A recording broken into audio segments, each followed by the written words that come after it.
from 2014.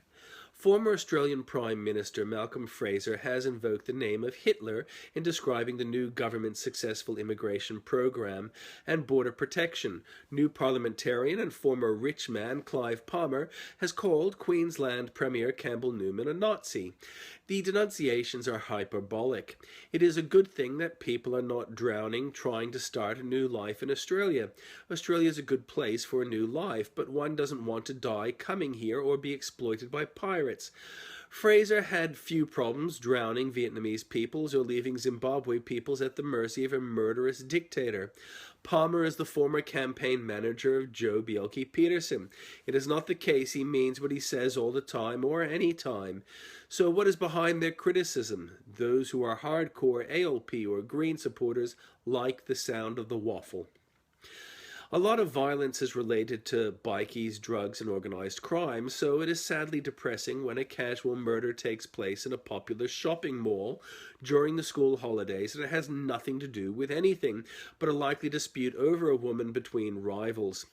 Herodotus was dismissive of the Greeks sailing 10,000 ships to regain Helen of Troy. Instead of fighting their rivals, they should be trying to impress the girl. I doubt she is impressed at what happened. The two argued over a cosmetic counter, and one stabbed the other multiple times in the chest and left the knife in the chest of his dying rival, lit a cigarette and waited for the police.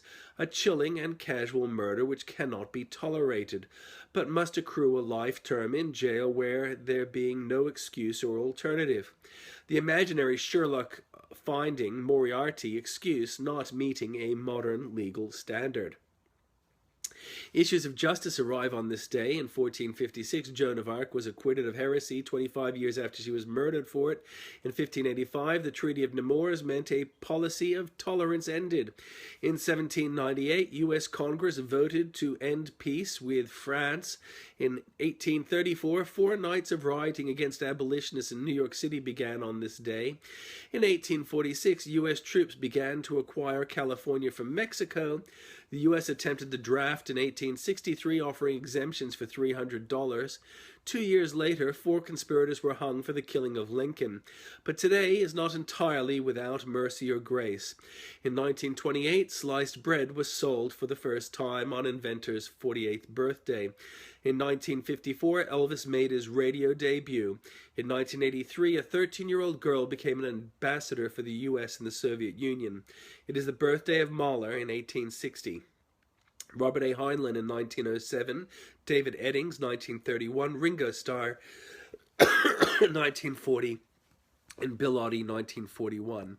I don't see anyone here, so if you come across this video at a later time and you like it, like it! Also, feel free to comment and share. Spread the love. Be well.